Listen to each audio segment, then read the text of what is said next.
আমেরিকার প্রেসিডেন্ট যেখানে বলতেছে যে কিভাবে কত টাকা $29 মিলিয়ন খরচ করা হয়েছে শেখ হাসিনাকে উৎখাত করার জন্য।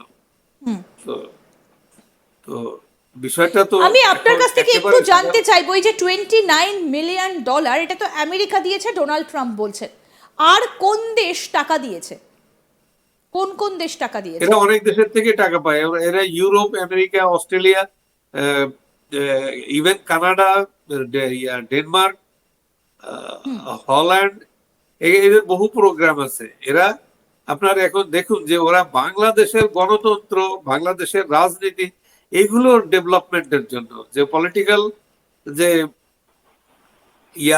যে দিগন্ত, এটাকে তারা তারা উন্নত করছে। এর মানে কি? এর মানে হচ্ছে সরকার বিরোধী যে অপপ্রচার, এই অপপ্রচারে তারা ফান্ডিং করছে। তো বিষয়টা সাধারণ মানুষ কিন্তু এটা আমাদের দেশের মানুষ এরা বুঝে।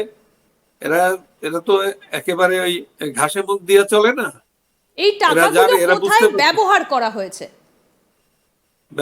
ব্যবহার করেছে সেই সরকার বিরোধী যে সুশীল সমাজ আছে, যাদের কোনো কাজ নেই, যারা বাংলাদেশের কিছুই নাই, শুধু ওই মিথ্যা যে কতগুলো জিনিস আছে এগুলো বানিয়ে বিদেশে পাঠায় যে এই অবস্থায়, মানে এই ক্রাইসিস ওই ক্রাইসিস, বিভিন্ন সেক্টরে এগুলো দেখিয়ে ওরা বিভিন্ন দেশ থেকে টাকা আনে। আর এই আমেরিকার যে টাকাটা, এটা যে ইউএসএইড এর যে 20 মিলিয়ন, এটা শুধু শেখ হাসিনাকে উৎখাত করার জন্যই এটা ব্যবহৃত হয়েছে। এটা বিভিন্ন টক শোতে ব্যবহার করা হয়েছে।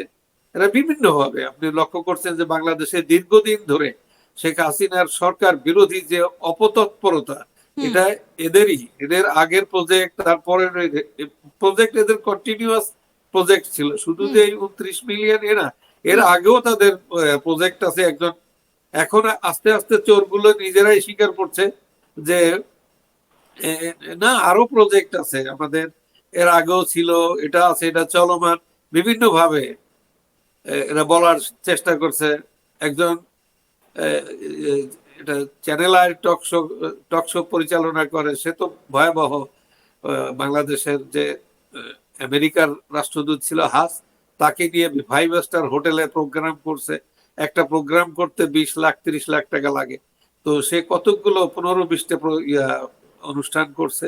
এখন আবার তো বলার চেষ্টা করছে যে না, আমরা হ্যাঁ আমরা পাই, টাকা পাই, আমরা করি। তো এর আগে কিন্তু এগুলো স্বীকার করেনি। এখন চোর, পুরো চোর ধরা পড়ে গেছে।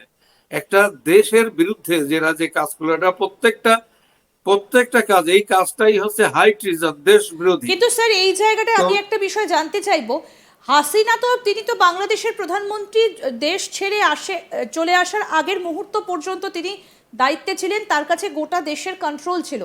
তাহলে তিনি দেশে থাকা অবস্থায় এই টাকাগুলো কিভাবে এনজিওর কাছে গেল, কিভাবে সেটা ইউনুস এইভাবে একটা কাণ্ড করে বসলেন, সেটা কি কোনোভাবে তিনি বুঝতে পারেননি যে এই টাকাগুলো যে আসছে তার হিসেব তিনি কখনো রাখেননি? না, আমি একবার এক সচিবের সাথে আলাপ হলো। উনি বললেন যে, সচিব না, গত ফরেন মিনিস্টার আমাদের মোমেন সাহেব, রোহিঙ্গাদের কাছে যে টাকা আসছে, সারা পৃথিবীর থেকে যে টাকাগুলো আসে, ইনক্লুডিং আমেরিকার যারা আছে, তারা এই টাকাগুলো কিন্তু সরকারের কাছে দেয়। তারা দেয় এজেন্সির কাছে। এজেন্সি মানে ওই ওখানে যারা এনজিও চালায়, এনজিও আছে, এনজিও দের কাছে সরাসরি টাকাটা ওরা পৌঁছে দেয়। এর আগে খবর কি ছিল প্রশাসনের কাছে যায় না? না, গভর্নমেন্টের কাছে এই টাকাগুলো আসে না। আমি টাকাটা বলছি যে আসে ওই, খবরও কি থাকে না প্রশাসনের কাছে, কি খবরও থাকে না? খবর থাকার কথা। তো উনি তো সাপোর্ট পাননি। ওনার বিরুদ্ধে যে এই ষড়যন্ত্র চলছে, ওনাকে টাকা না, শুধু এই উৎখাতের ষড়যন্ত্র চলছে, এটাও তো ওনাকে জানতে দেওয়া হয়নি, বুঝতে দেওয়া হয়নি। এটা তো পরিষ্কার আমাদের। আচ্ছা, তো সেই কারণে তিনি বুঝতে পারেননি যে এইভাবে টাকাগুলো ঢুকছে এবং সেই টাকাটাই তার বিরুদ্ধে যাচ্ছে, তাকে সরাতে এই ধরনের ষড়যন্ত্রগুলো হচ্ছে।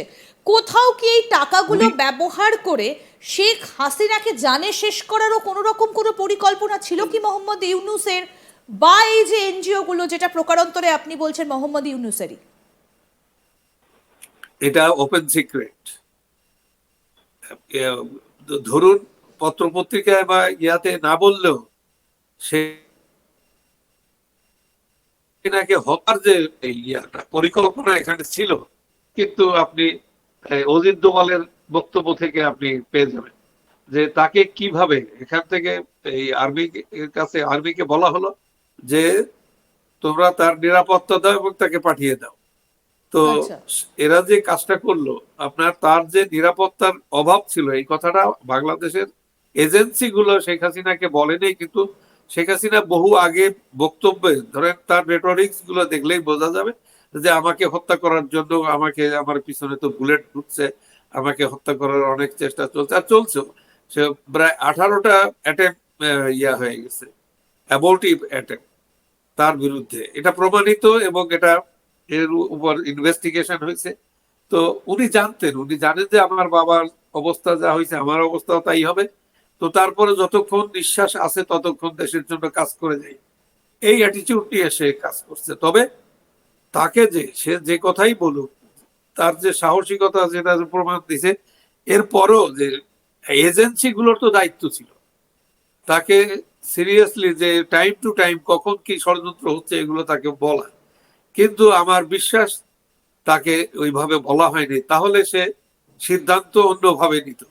সে হচ্ছে পপুলার লিডার, সে মাস লিডার, সে সাধারণ মানুষের কাছে আপনি দেখবেন ভিডিও ফুটেজ দেখলে যে গ্রামের সাধারণ গরিব মানুষ তাকে এসে জড়াই ধরছে, আর উনিও তাকে জড়িয়ে ধরছেন। উনি কিন্তু ওই দূরে থাকা মানুষ না, উনি সাধারণ মানুষের সাথে মেশালো। তো উনি যদি বুঝতেন যে এখন এই আন্দোলনটা যে রিয়েলি একটা ষড়যন্ত্র, এটা যে তাকে হত্যার ষড়যন্ত্র, এটা উনি বুঝতে পারেন। এটা তো ইনফরমেশনও পাননি। এই ইনফরমেশন পেলে উনি দেখতেন যে উনি গেম চেঞ্জ করে দিতেন।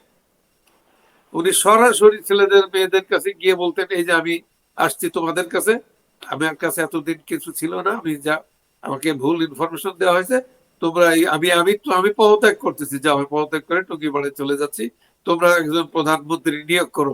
এই অ্যাকশন, এই গেম চেঞ্জিং ব্যবস্থা উনি একমাত্র করতে পারতেন, ওনার সে সাহস ছিল, সে মানসিকতাও ছিল, তাকে করতে দেওয়া হয়নি।